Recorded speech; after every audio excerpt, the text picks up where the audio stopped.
যোৱাকালি 8:43 যোৱাৰ লগে লগে আমাৰ অম্বুবাচীৰ প্ৰবৃত্তি অৰ্থাৎ আৰম্ভ হৈছিলে।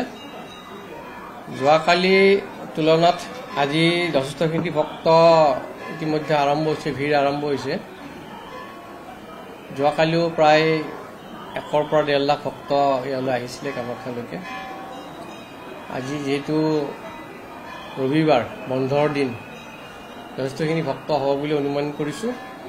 যিহেতুকে ৰাতি 8 বজাৰ পিছত কোনো যাত্ৰীয়ে কামাখ্যাৰ ওপৰত আহিব নোৱাৰিব, পদাৰ্পণ কৰিব নোৱাৰিব। সকলোখিনি কথা আগতীয়াকৈ আপোনালোকৰ সংবাদ মাধ্যমৰ যোগেদি জনোৱা হৈছিলে। ভক্তসকলক সেইকাৰণে দিনৰ ভাগতে যথেষ্টখিনি ভক্ত এতিয়া আগমন হৈছে। তেওঁলোকক আমাৰ দেৱালয়ৰ ফালৰ পৰা বিশেষভাৱে অনুৰোধ, যাতে তেওঁলোকে আমি যিখিনি ৰীতি নিয়ম বান্ধি দিছোঁ তেওঁলোকে আহক, মাৰ ওচৰত সেৱা জনাই পুনৰ নিজৰ নিজৰ গন্তব্যস্থানলৈ যাতে তেওঁলোকে গমন কৰে। আহি থকা অৱস্থাত তেওঁলোকৰ যিখিনি সা সুবিধা, খোৱা পানীৰ পৰা আদি কৰি যিখিনি দৰকাৰ হয়, চিকিৎসা আদি ব্যৱস্থা আদি সকলোখিনি সুৰক্ষিত আছে। যেতিয়া যোনে যেনেধৰণৰ বিচাৰে সকলোৱে গ্ৰহণ কৰিব পাৰিব।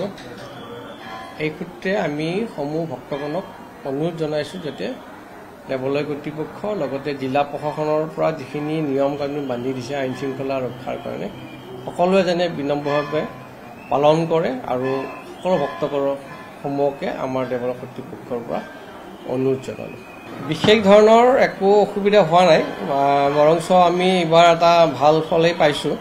কাৰণ আগৰ কেইবছৰত মেলাৰ সময়ত জোতা চেণ্ডেলবোৰ বহুত ঠাইত বহুত ভক্তই ৰাখি থৈ গৈছে। তাৰ ফলত আমি ট্ৰাকে ইয়াৰ পৰা আৱৰ্জনা হিচাপে পেলাই দিব লগা হৈছিলে। এইবুলি অন্ততঃ আমাৰ ভক্তসকলক এটা বিশেষভাৱে অনুৰোধ জনাইছোঁ, জোতা ৰখাৰ ঠাইত যদি জোতা ৰাখি আহে, পুনৰ গন্তব্যস্থানত তেওঁলোকে জোতাযোৰ লৈ যায় তেওঁলোকে নিজৰ বস্তু নিজে পাব বুলি আশা কৰিছোঁ।